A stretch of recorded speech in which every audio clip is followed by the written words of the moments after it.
Hey everyone, it's me, Catherine Endy, the Family Life Coach, and welcome. Today we are going to be talking very briefly about emotions and something that maybe we got wrong about emotions, and our friend Brene Brown set us straight. So, last night I watched the first episode of Brene Brown's TV show Atlas of the Heart, which is based on her book by the same name.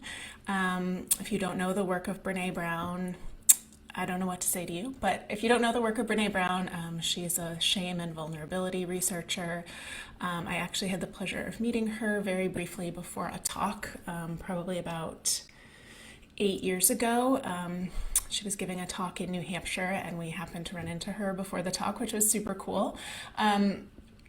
But I was watching the first episode of her show, Atlas of the Heart, on HBO Max, and she said that contrary to what we have historically believed about emotion and about people, that we actually can't read emotion on other people's faces or by their body language. We can't know how people are feeling by kind of reading their expressions, which is tricky when it comes to parenting, right? Because that's often what we are kind of trying to train our kids to do, right? Is like, look at his face. How do you think he feels? She suggested instead that the only way we can really know how people are feeling is to listen. And this is something that some of us are okay at to varying degrees. Maybe with our friends or loved ones, we're able to really listen. Maybe you consider yourself a good listener. But there's a second part of this that I think is a little mind-blowing and surprised me when I heard it, but I think it's really important when it comes to parenting. And that is that not only do we have to listen, but we also have to believe the other person. We have to believe that what they are telling us about their experience is true, and that what they are experiencing is in fact what they are experiencing.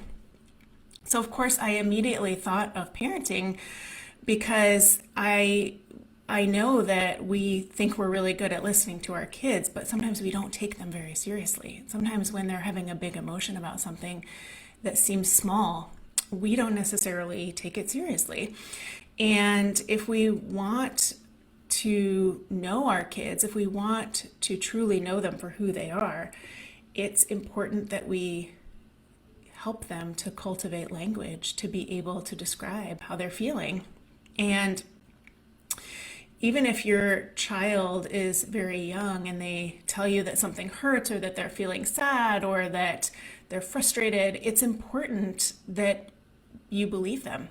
Even if you don't think that the thing that they're dealing with is very serious. Like, even if it's just that you cut the sandwich the wrong way and they're upset about that, or you gave them the blue bowl instead of the red bowl, it's really important that we listen and believe when they are feeling upset or they're telling us that they are upset about something.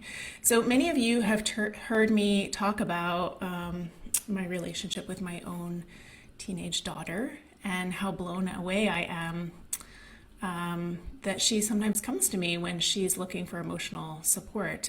That's not something that I necessarily thought was going to happen. And based on some of the challenges that we had as a mother-daughter situation when she was smaller. So, I think that being able to listen and take seriously her emotional state when she was small is something that really has led us to where we are today.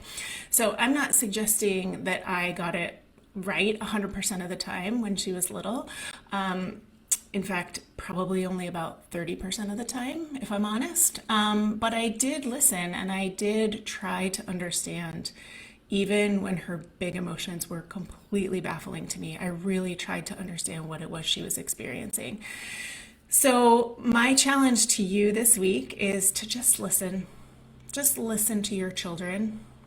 When they're having a big emotion, just take a deep breath.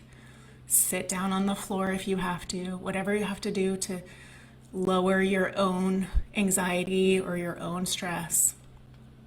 And just listen. And when they tell you how upset they are about something that might seem very trivial to you, please believe them. And I am certain that this is going to strengthen your relationship with your child in the long run. And that's what we're all about, right? Is connection. So try that out this week. Let me know how it goes. Tell me how old your child is, what it was like for you to sit with and listen to their emotions, and how that went. Talk to you soon.